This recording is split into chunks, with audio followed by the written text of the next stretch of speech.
তুষারপাতের সঙ্গে বৃষ্টিতে ভিজবে বড়দিন। এক নজরে বাংলার আবহাওয়ার পূর্বাভাস।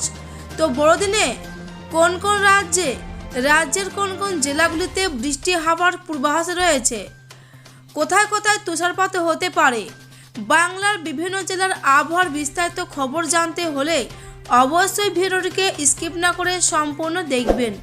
ভিডিওটি ভালো লাগলে একটি লাইক করবেন, আর চ্যানেলে নতুন হয়ে থাকলে চ্যানেলটিকে অবশ্যই সাবস্ক্রাইব করে পাশের বেল আইকনটিতে প্রেস করে আমাদের সাথে থাকবেন। তো চলুন এবার দেখে নেওয়া যাক। আবহাওয়া দপ্তরের পূর্বাভাস অনুযায়ী আগামী 24 ঘন্টায় গাঙ্গেয় পশ্চিমবঙ্গের কোথাও কোথাও শৈত্যপ্রবাহ চলতে পারে। শৈত্যপ্রবাহের মধ্যেই বৃষ্টির পূর্বাভাস উত্তর পশ্চিম ভারত এবং পশ্চিম হিমালয় অঞ্চলে।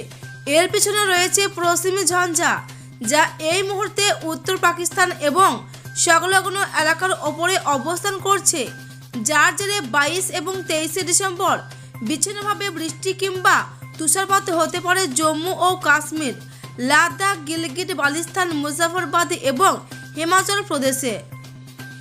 এরপরে 24 ডিসেম্বর একটি এবং 26 ডিসেম্বর অপর একটি পশ্চিমী ঝঞ্ঝার প্রভাব পড়তে চলেছে উত্তর পশ্চিম ভারতে।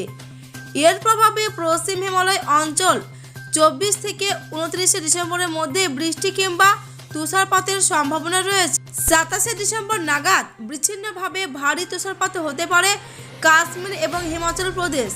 26 থেকে 29 ডিসেম্বরের মধ্যেই উত্তর পশ্চিম ভারতের সমতল এলাকায় বিচ্ছিন্নভাবে বৃষ্টিও হতে পারে। উত্তর পূর্ব ভারতেও বৃষ্টির পূর্বাভাস।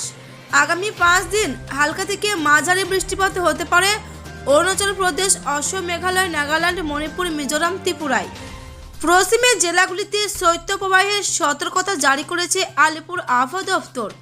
পুরুলিয়া, পূর্ব পশ্চিম মেদিনীপুর, ঝাড়গ্রাম, পূর্ব পশ্চিম বর্ধমানের তাপমাত্রা 1 থেকে 2 ডিগ্রি কমতে পারে, তবে 48 ঘন্টা পর এই জেলাগুলিতে বাড়বে তাপমাত্রার পারদ।